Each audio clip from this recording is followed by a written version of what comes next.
Abra sua Bíblia em Filemão, capítulo único, de 8 a 20. A Bíblia diz que nós somos pastores. Pastores andam na frente. Quem anda atrás é boiadeiro.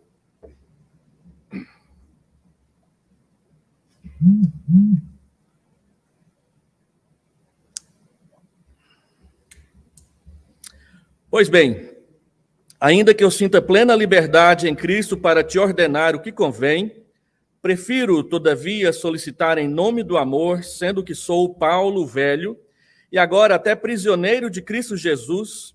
Sim, solicito-te em favor de meu filho Onésimo, que gerei em algemas.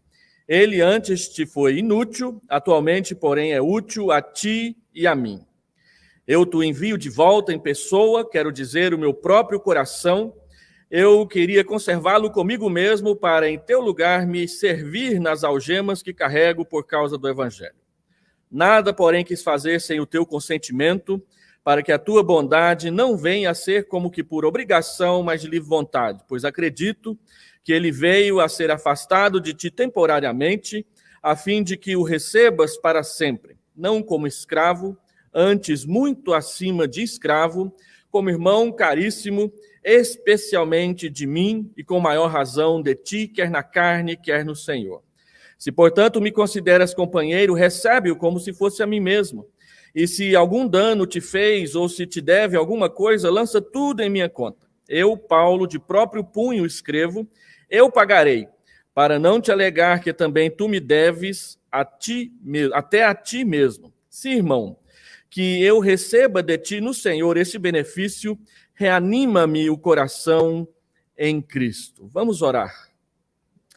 Pai, nós queremos pedir que a palavra do Senhor nos ensine e que ela faça diferença na nossa vida, na nossa forma de agir e, no caso aqui dos irmãos do seminário, na forma de pastorear a tua igreja. Que a palavra do Senhor sempre nos conduza, que a luz do teu Espírito Santo ilumine o nosso entendimento, a nossa mente, a nossa ação e a nossa reação à palavra do Senhor. E que o teu Espírito enche o nosso coração para andarmos contigo, para seguirmos o nosso pastor e para sermos bênção na vida das tuas ovelhas. Nós oramos em nome de Jesus. Amém, Senhor Deus. Meus irmãos, eu pedi ao reverendo Rubens, o capelão do nosso seminário, que me permitisse trazer uma pequena série expositiva completa, a fim de dar, quem sabe, um modelo para os irmãos que têm pensado, estudado, lido a respeito do que a gente chama de lectio continua, a leitura e a pregação contínua das Escrituras nos nossos púlpitos. O mais comum de nós encontrarmos nos púlpitos, inclusive os púlpitos presbiterianos, é a cada domingo nós pregarmos cada vez em um texto diferente. Nós exortamos a igreja, nós instamos com os membros da igreja para que leiam a Bíblia inteira e leiam os livros inteiros da Bíblia, mas na hora de fornecermos um modelo próprio para isso na pregação, nós fazemos tudo o oposto.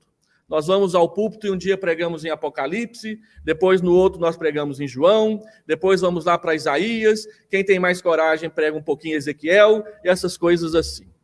Mas o normal e o esperado é que nós ensinemos a Escritura toda.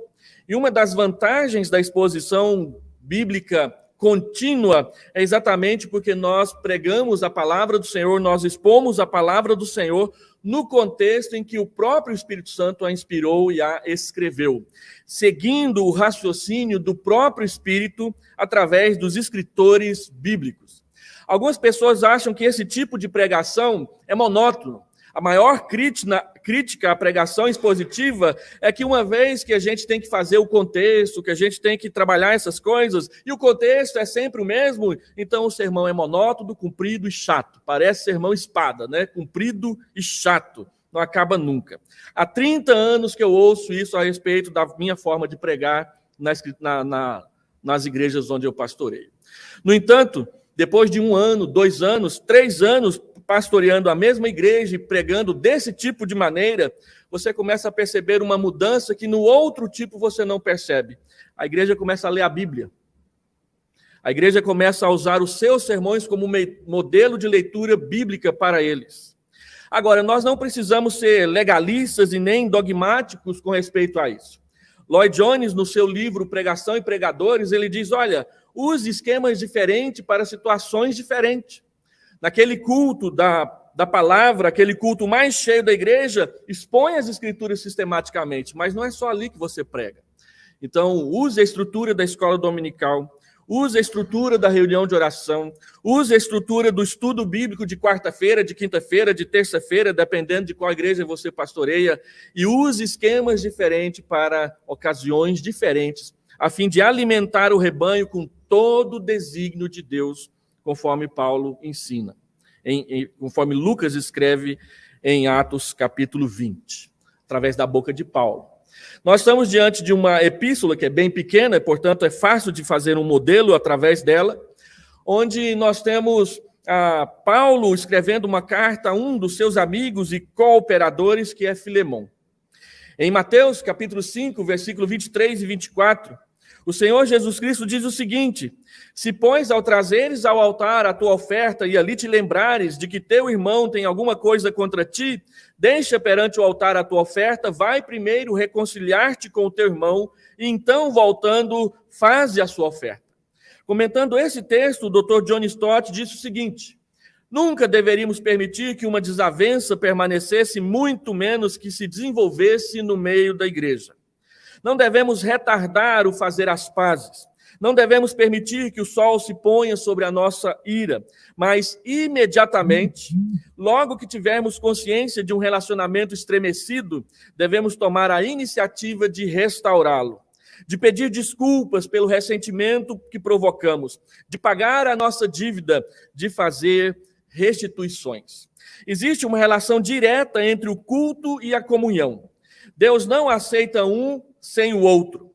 Deixar de participar da ceia, por exemplo, porque existe algum problema com algum irmão, com alguma irmã, não resolve nada, mas só piora tudo.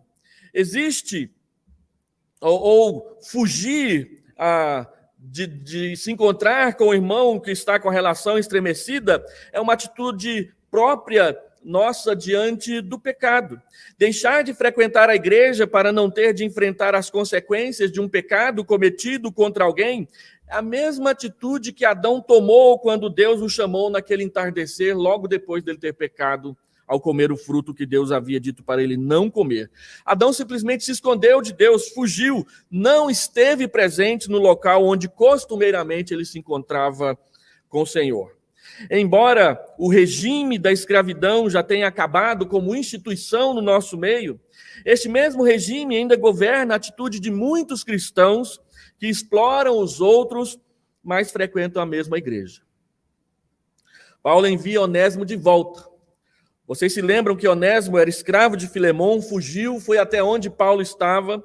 Paulo pregou o evangelho para Onésimo e ele diz aqui mesmo, nesse texto que nós lemos, que ele o gerou em cadeias. Na época do Império Romano, na época de Paulo, quem escondesse ou facilitasse a fuga de um escravo poderia ser punido severamente. E o escravo que fosse capturado depois de ter fugido, causando prejuízo ou não, ele poderia simplesmente ser morto, dependendo da vontade do seu proprietário. Então, Paulo, sabendo das duas coisas, ele escreve essa carta a Filemão e envia a carta a Filemão pelas mãos do próprio Onésimo. É Onésimo quem leva essa carta de Filemão e entrega nas mãos do seu proprietário ou do seu ex-proprietário. A pergunta que Filemão tem que responder, se ele quer ou se você quiser praticar uma comunhão eficiente, será que resolveria o problema, Filemão, receber o seu escravo, não castigá-lo em respeito ao pedido de Paulo, mas mantê-lo na escravidão? Devolvê-lo para o trabalho da escravidão? Essa é a pergunta que a comunhão eficiente pergunta para nós. Paulo falou sobre a comunhão que deve se tornar eficiente nos versos 4 até o versículo 7. A comunhão eficiente, ela começa com oração, quando você ora pela pessoa a quem você se dirige e com a qual você precisa resolver uma situação. A comunhão eficiente é o propósito da própria oração, porque Paulo ora para que a comunhão de Filemão se torne eficiente. E a comunhão eficiente, ela tem como resultado alegria, conforto e renovação de ânimo. Agora, Paulo continua tratando da questão da comunhão eficiente com Filemon, e ele apresenta mais 3 questões sérias a respeito disso, que eu gostaria de chamar nessa manhã de o caminho da comunhão. Qual é o caminho que a comunhão precisa fazer para que ela se mostre, para que ela se prove eficiente na vida de uma igreja local? Versículo 8 a versículo 10, em primeiro lugar, Paulo nos diz que uma comunhão eficiente tem como base, tem como fundamento a confiança. Versículo 8 a versículo 10, Paulo diz o seguinte, você leu comigo aí. Ele diz, ainda que eu sinta plena liberdade em Cristo para te ordenar o que convém, prefiro, todavia, solicitar em nome do amor, sendo que sou Paulo, velho e agora até prisioneiro de Jesus. Eu solicito em favor de Onésimo, aquele que eu gerei entre algemas. Observe que Paulo diz que tem plena liberdade para resolver qualquer assunto com seu amigo Filemon. Apesar de ter plena liberdade para ordenar, ele prefere, em vez disso, pedir, solicitar carinhosamente. Como eu posso ter liberdade para pedir quando não há confiança? Paulo pede a Filemon essa atitude porque ele confia no seu amigo, naquele que ele chamou lá nos versículos 1 a versículo 3 de seu companheiro no trabalho da igreja. Liberdade significa ousadia, confiança, ambos vividos no contexto da comunhão em Cristo, o que lhe permite ter a liberdade, o que lhe permite fazer um pedido, o que lhe permite, inclusive, em ordenar a Filemon todas as coisas, é exatamente a relação que eles têm por causa do perdão dos pecados em Jesus Cristo. Ele diz, eu te solicito, eu peço a você, coloque de lado o problema e trate essa questão de uma outra forma, de uma outra maneira. Onésimo era um escravo fugitivo que provavelmente havia dado prejuízo para Filemon. Havia penas severas, como eu falei, a respeito dessa questão. E eu fico pensando, quando nós trazemos para a nossa situação, a nossa vida na igreja, nós não devíamos limitar a comunhão, visto que a nossa amizade deve ser o canal para a formação de novas amizades dentro da igreja. E se isso é verdade a respeito de qualquer membro da igreja, é primordial para o trabalho pastoral. Nós somos os ministros da reconciliação, diz Paulo em 2 Coríntios, capítulo 5, verso 18 em diante. Ali em 2 Coríntios, Paulo usa a palavra reconciliação 5 vezes num pequeno parágrafo, dizendo que se há algo que deve nortear o trabalho do pastor na igreja, é a reconciliação das pessoas com Deus, das pessoas umas com as outras, e nesse quesito, você precisa ser o primeiro a aprender a perdoar e também a pedir perdão no contexto da igreja. Porque todos aqueles que estão dentro da comunhão são aqueles que nasceram de novo por meio da conversão ao Senhor Jesus Cristo. Paulo não está pedindo a Filemon exclusivismo. Paulo está pedindo a Filemon uma abertura de coração para ver a situação de um modo diferente e agir como cristão de uma maneira diferente. Paulo faz isso porque ele confia, eu tenho plena liberdade de tratar qualquer assunto com você. Plena liberdade é algo que só é possível no contexto de comunhão no meio do povo de Deus. Segundo, verso 11 a 17, Paulo mostra para nós que além de estar fundamentada na confiança, na liberdade que essa confiança traz, a comunhão eficiente, ela muda os relacionamentos. Você vai observar vários contrastes que o apóstolo Paulo faz entre o antes e o agora, no que diz respeito a como Filemon e Onésimo devem se relacionar a partir desse momento. Primeiro, Paulo chama a atenção de Filemon para o fato de que comunhão eficiente só é possível com confiança, mas também com uma bondade que é voluntária. Se você continua lendo o texto aí, ele diz o seguinte, verso 11, ele antes te foi inútil, mas agora ele é útil. Antes inútil, atualmente, porém, é útil a ti e a mim. Eu te envio de volta em pessoa, quero dizer, o meu próprio coração. Eu queria conservá-lo comigo para que em teu lugar me servisse nas algemas que carrego por causa do evangelho. Nada, porém, quis fazer sem o teu consentimento. Para quê? Olha o objetivo. Para que a tua bondade não venha a ser como por obrigação, mas de livre vontade. Para que você não pratique a palavra de Deus, para que você não pratique a comunhão de forma obrigatória, mas o faça voluntariamente. E a voluntariedade é uma das características da comunhão que nós não podemos ignorar de forma nenhuma. Sempre que fazemos de forma voluntária, fazemos com bondade. Sempre que fazemos por obrigação, fazemos só o que é pedido e olha lá. Vocês se lembram que Jacó se apaixonou por Raquel? E a Bíblia diz que ele a amava tanto que aceitou trabalhar por ela 7 anos, que viraram 14, e que no final das contas foram 21 anos trabalhando para o seu sogro. E a Bíblia diz que aqueles anos todos foram como que poucos dias, pelo tanto que ele a amava. Nos nossos gabinetes pastorais, vocês vão aprender, os que ainda não têm tido a experiência do aconselhamento conjugal no gabinete pastoral, vocês vão aprender rápido que a maioria das reclamações das esposas para com os maridos é que quando eram namorados, ele fazia tudo voluntariamente. Limpar a casa, lavar vasilha, levar o lixo para fora, era tudo rápido e de forma voluntária. Mas depois de 5, 6 anos de casado, acabou-se. E elas reclamam, ele só faz se eu ficar pegando no pé dele. Acabou aquela voluntariedade. Quando a gente faz de forma voluntária, a gente faz com bondade. Quando a gente não faz de forma voluntária, mas por obrigação, a bondade escorrega entre os dedos.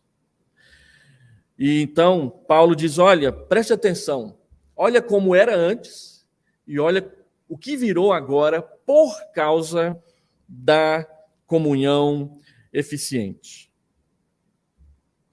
Primeiro, ele era inútil, ele não valia nada para você, ele não era útil, ele não produzia nada para você. Agora, porém, ele é útil. E útil é o significado da palavra onésimo. Paulo faz um jogo de palavras, antes ele era aonésimo, agora ele é onésimo. Agora ele é quem ele deveria ser, quem ele poderia ser, de fato, na relação dele com Filemon. Aquele irmão que ofendeu, aquele irmão que você não conhece direito, aquela irmã que você tem algum problema com ela, quando há o perdão, quando há a reconciliação, o que antes parecia inútil porque a relação estava prejudicada, agora se torna útil outra vez. Você pensa assim, dessa pessoa eu não espero mais nada. E de repente o perdão planta a possibilidade de um novo começo, de uma nova relação. Caio Fábio diz, no seu livro Perdão, a Encarnação da Graça, que perdoar é dar ao outro o direito de nascer na nossa história outra vez. E é interessante como que nós temos alguns tipos de perdões que não funcionam. Tem o perdão cacho de banana, aquele que sempre deixa uma nódia na roupa e você tem que jogar a roupa fora. Quem lida com banana e tem que colher banana lá no pé, sabe o que é aquela nódoa que escorre da bananeira quando você está colhendo o cacho. Aquilo não pode cair na roupa de jeito nenhum. Porque se cair, a roupa não presta mais. Não tem sabão, não tem Vênus, não tem propaganda mentirosa da Omo que lava essa roupa. É mais fácil estragar tudo e a mancha permanecer intacta. E tem gente que perdoa desse jeito. Fica aquela nódoa, pastor. Fica aquela marca, aquela cicatriz. Toda vez que olha para o irmão, enxerga a nódoa, não o irmão. Ou, como uma irmã disse para mim certa vez, o perdão quarto escuro. Pastor, é assim, quando alguém me ofende, eu coloco no quarto escuro. Converso, dou bom dia, dou boa tarde, dou boa noite, até aperto a mão, mas não vale nada para mim. Está no quarto escuro. Tem pastores que são assim. Tem líderes da igreja que são assim.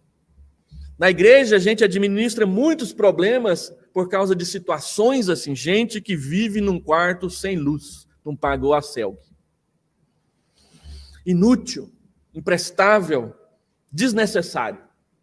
No entanto, Paulo diz, olha, antes de você poder perdoá-lo, antes de você poder alforriá-lo por meio do perdão, ele era inútil. Agora, ele é útil. E você vai observar que Paulo faz contraste entre o passado e o presente, não o antes e o depois. É o antes e o agora. O segundo contraste que o apóstolo Paulo faz é entre, ele diz, ele foi afastado temporariamente, e agora você o possui para sempre. Temporariamente, para sempre. Aquele que era seu escravo e que se afastou, te dando prejuízo, por causa do evangelho e por causa da possibilidade de você praticar com ele uma comunhão eficiente, você o perdeu por pouco tempo, mas agora você o tem para sempre como irmão dentro da aliança do evangelho. Quando nós temos problemas uns com os outros, nós perdemos a relação, a amizade, a alegria da comunhão temporariamente. Mas quando há perdão e reconciliação, quando há mudança no tratamento, nós o recebemos para sempre. A amizade, em vez de ser deteriorada e acabar, ela amadurece e melhora. Nenhuma amizade ela é duradoura e forte sem primeiro ela passar por um período de tribulação e de prova. Isso acontece exatamente quando há algum problema entre um e outro. Por quê? Porque o amor, o perdão, a comunhão eficiente instala o direito de viver quando se devia morrer. O escravo poderia simplesmente ser morto ao retornar para o seu dono. Mas Paulo está dizendo, nós somos cristãos, vamos agir diferente. Em vez de instalar e praticar a morte legalmente, vamos instalar o direito de viver outra vez. Perdoar é permitir que o outro nasça na nossa história outra vez. Porque o perdão quebra o jugo do pecado. Foi o pecado que causou a separação. É o perdão que causa a reconciliação entre um e outro. Mas Paulo usa ainda mais uma expressão escondida no texto que mostra um contraste entre o estar fora e o ser colocado para dentro. Paulo diz, recebe-o. Você recebe quem está do lado de fora e você o coloca para o lado de dentro. Onésimo estava fora do coração de Filemão. Agora Paulo diz, recebe-o dentro, traga-o para dentro da casa. Quando você estuda o assunto, o tema da comunhão no Novo Testamento, você percebe esse movimento de fora para dentro. Paulo diz em 1 Coríntios, capítulo 1, versículo 9, a fiel é a palavra digna de inteira aceitação, pela qual fomos chamados à comunhão do seu Filho Jesus Cristo. A expressão do acraseado lá no texto é a expressão eis, para dentro. A comunhão, nós fomos chamados para dentro da comunhão. Quem é convertido, estava fora da relação com Deus, por meio da aliança é trazido para dentro da aliança, para dentro da casa, para dentro da comunhão. E João diz, ora, a nossa comunhão é com o Pai e com o seu Filho, Jesus Cristo. 1 João, capítulo 1, versículo 3, até o versículo 4. A comunhão que o povo de Deus tem é com o Pai e é com o Filho. É essa comunhão que nós oferecemos porque ela não é nossa para a gente administrar. Nós somos colocados dentro dela graciosamente por causa do Evangelho. Para motivar a ação de Filemão, Paulo chama de companheiro. A palavra que é traduzida aqui por companheiro, você pode conferir no texto, é a palavra koinonio, da onde vem comunhão. Ser companheiro é praticar a comunhão com o próximo, com o irmão. Recebe-o como se você estivesse recebendo a mim mesmo com quem você não tem problema. Dá a ele o mesmo tratamento que você sempre me dá. Então, que comunhão é essa que a gente pratica na igreja do Senhor Jesus Cristo? A comunhão que separa em vez de ser canal de união, de reconciliação. A comunhão que planta a desconfiança em vez de cultivar a confiança. Que semeia a contenda em vez de semear a reconciliação. Que exige direitos em vez de confiar na graça do perdão. Que só fala nunca faz e nunca ouve? Que comunhão é essa que acomoda, inflexível e que nada pode mudar? A palavra de Deus diz que não é esse tipo de comunhão que nós somos chamados a praticar. A comunhão ela é baseada na confiança, na liberdade, na bondade voluntária. Mas ela muda os relacionamentos de antes para agora. E por fim, verso 17 a 19, Paulo diz que uma comunhão eficiente assume o dano. Olha o que Paulo diz no verso 17. Ele fala a Filemão: se, portanto, me consideras companheiro, koinonio, recebe-o como se fosse a mim mesmo, e se algum dano te fez, ou se te deve alguma coisa, lança tudo em minha conta. Eu de próprio punho o escrevo, eu pagarei.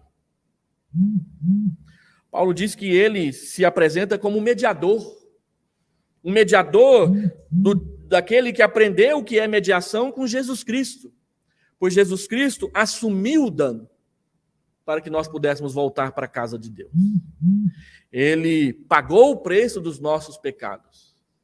E embora tenha gente que cante por aí e fique bravo quando a gente corrija, eu nunca saberei o preço dos meus pecados lá na cruz, a Bíblia diz o contrário. A Bíblia diz que eu sempre saberei o preço dos meus pecados lá na cruz. O preço dos meus pecados lá na cruz foi o sangue de Jesus Cristo derramado ali.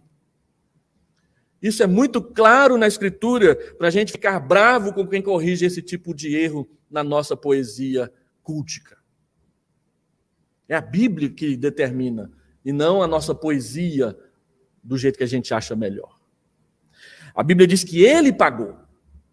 E se hoje eu posso ter amigos na igreja, no seminário, no ministério, é porque alguém pagou o preço dos meus erros, das minhas culpas, das minhas incapacidades, das minhas incompreensões, das minhas incapacidades de entender as coisas e de praticá-las adequadamente. Assim também, nós podemos ser instrumentos da graça de Deus para que outros que estão do lado de fora venham para o lado de dentro. Participem da comunhão eficiente que o nosso Senhor mesmo foi o modelo e é o mediador por causa do que ele fez na cruz e na ressurreição, naquela manhã da ressurreição. Paulo diz, então, olha, a comunhão eficiente assume o dano. Ela se interpõe, ela se apresenta como fiador, como alguém que está ali para ajudar e não para complicar as coisas. Recebe como se você estivesse recebendo a mim mesmo. Então, se ele te deu prejuízo, eu me comprometo com você de ressarcir o prejuízo que ele deu. É interessante observar no Antigo Testamento que no Antigo Testamento o povo judeu podia ter escravos, mas não judeu. Entre os judeus não podia ter escravidão. Quando algum judeu empobrecesse e não tendo como pagar as suas dívidas, se vendesse como escravo, a família dele deveria procurar meios para pagar a sua dívida e alforriá-lo novamente. Quando você vai para o Novo Testamento, você não vê ninguém falando contra a escravidão abertamente. A igreja nunca falou contra a escravidão. A igreja sempre procurou não praticar a escravidão dentro do seu contexto. E foi assim que, à medida em que o cristianismo foi crescendo no Império Romano, a instituição da escravidão foi perdendo força até acabar 350 anos depois da morte e da ressurreição do Senhor Jesus Cristo. A escravidão voltou depois, no final da Idade Média, no início da Idade Moderna, com o período do colonialismo. Aí a escravidão retornou. Mas como é que se mata a escravidão? Praticando uma comunhão eficiente. Praticando o perdão como ele deve ser praticado. Vivendo a reconciliação da forma como o Senhor Jesus diz. E assumindo o dano para que aquele que não consegue possa conseguir. Possa ser socorrido. Carregai as cargas uns dos outros. Levai as cargas uns dos outros. Ajude quem está tendo dificuldade. E ele então termina dizendo, eu pago. Põe na minha conta. E eu tenho aprendido nos últimos tempos que Se a gente quer ter unidade na igreja, se a gente quer ter unidade na família, a gente tem que aprender a gastar dinheiro para que isso aconteça. Minha mãe sempre fazia festa em casa e ela bancava. Quando alguém falava assim, eu não posso, ela dizia, eu pago. E a família toda estava lá. Minha mãe faleceu, agora reunir a família dá um trabalho medonho, porque ninguém quer pagar. Ninguém quer assumir o valor. Minha esposa e a irmã dela têm feito muito para que a família deles também permaneça unida depois da morte dos pais. E elas pagam. Elas vão, vamos alugar uma chácara, vamos comprar comida, e quem der conta de pagar, paga, quem não der, não paga, mas todos lá. Então a gente aprende rápido que se a gente quer manter a unidade familiar, alguém vai acabar se oferecendo para pagar a conta. E foi isso que Jesus fez com a gente. Ele pagou a conta. Não tem desculpa. Não tem para onde fugir. Não tem onde esconder. Ele pagou. Nós estamos livres. Livres para participar. Livres para viver, morar, habitar a casa. Não porque somos bons, mas porque Ele é bom. Ele praticou uma bondade voluntária para conosco. Lembra da parábola dos lavradores, lá de Mateus 20? Um trabalhou o dia inteiro, 1 denário, outro trabalhou meio-dia, 1 denário, outro trabalhou 3 horas, outro trabalhou 2 horas, outro trabalhou só 1 hora, e eles receberam de trás para frente, todos receberam o mesmo valor. E quem trabalhou o dia inteiro diz, isso é injusto. Mas o proprietário diz, como que é injusto? Nós não combinamos o valor? Por que os seus olhos são maus se o meu coração é bom? O dinheiro é meu. Eu gasto da forma que eu achar melhor. E eu quis dar a esse o mesmo valor que eu combinei com você. Os seus olhos são maus porque eu sou bom?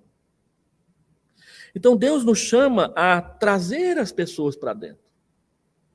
Sem dívidas, sem cobranças, sem acusações desnecessárias, sem eu te perdoo, mas, sem colocar no quarto escuro, sem derramar nódoa de banana nas roupas, sem ficar colocando tijolos no caminho, mas recebendo, reconhecendo, porque Paulo diz no versículo 19 que Filemon deve para ele, inclusive, a dívida da salvação.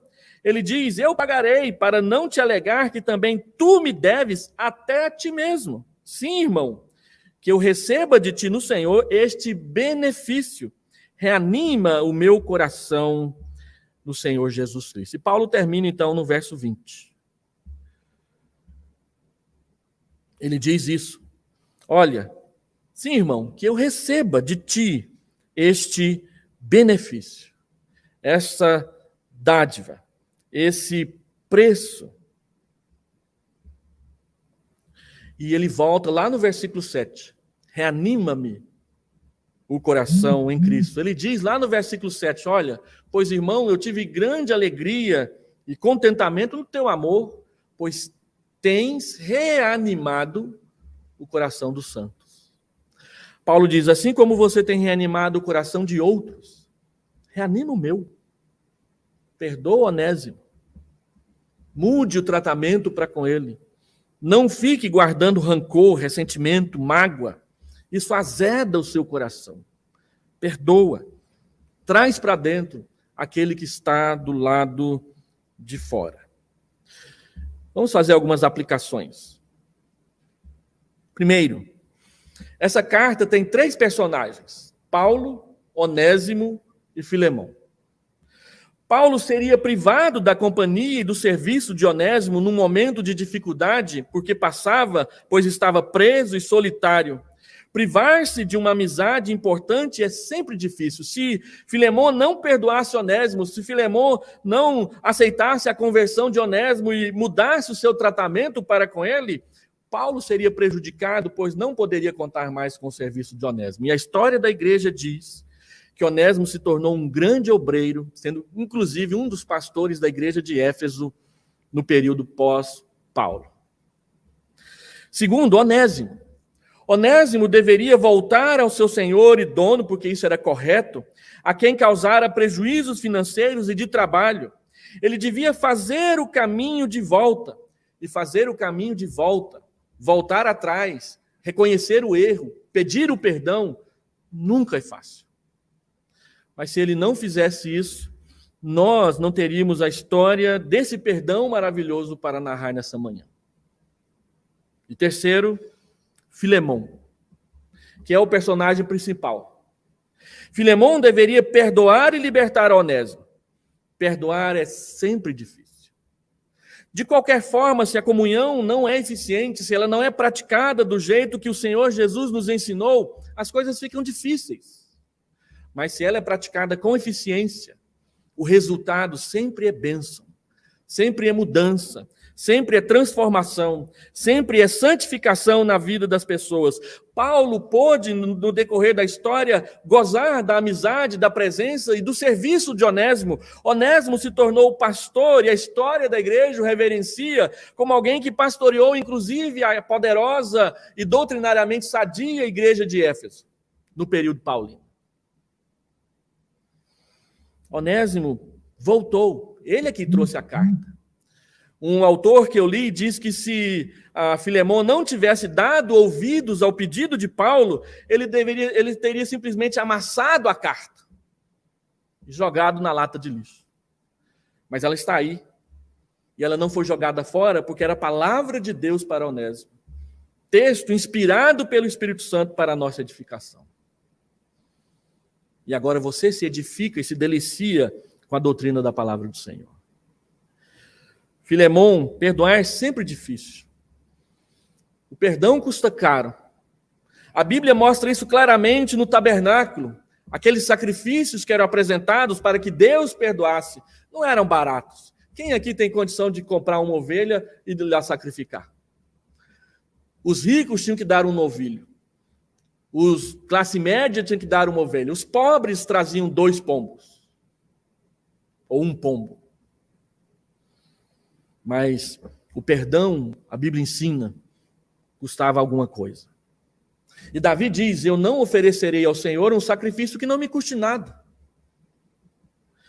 A palavra de Deus diz que o Senhor Jesus pagou. Então, não temos que nos preocupar com novilhos, com ovelhas, com pombos, com atravessar publicamente o acampamento do povo de Israel até chegar lá diante do tabernáculo. Você nunca pensou nisso? Quem ia ao tabernáculo oferecer o seu sacrifício para encontrar o perdão, ele tinha que amarrar a sua ovelhinha e sair puxando ou carregá-la no braço até chegar no tabernáculo. E ele passava na frente da tenda de um monte de gente que sabia que ele estava indo em direção ao tabernáculo. E se ele estava indo em direção ao tabernáculo carregando aquela ovelha, é porque ele tinha cometido pecado. Não precisamos mais fazer isso. Mas precisamos ir até as pessoas e conversar com elas. Talvez você tenha problema com alguém e pastor não é livre dessas coisas. Talvez você tenha dificuldade com a própria esposa. Talvez você tenha tido uma noite difícil com a namorada. Também acontece. Talvez você tenha tido um problema com o irmão lá na igreja que não gostou do seu sermão. Talvez você tenha um problema com o irmão aqui do seminário porque ele sentou na sua cadeira preferida. A gente tinha um aluno aqui que se alguém sentasse na cadeira dele, ele sentava em cima. E eu vivi e dei aula para ele ainda por cima. Talvez alguém tenha pisado no seu calo mais precioso, na sua joanete mais enjoada. O Senhor Jesus diz, a comunhão eficiente, ela é baseada na confiança. Ela faz uso e ela muda os relacionamentos. E ela assume o dano. Peça a Deus que trabalhe na sua alma, no seu coração, para que isso aconteça. E da próxima vez, senta mais para frente, por favor. Vamos orar.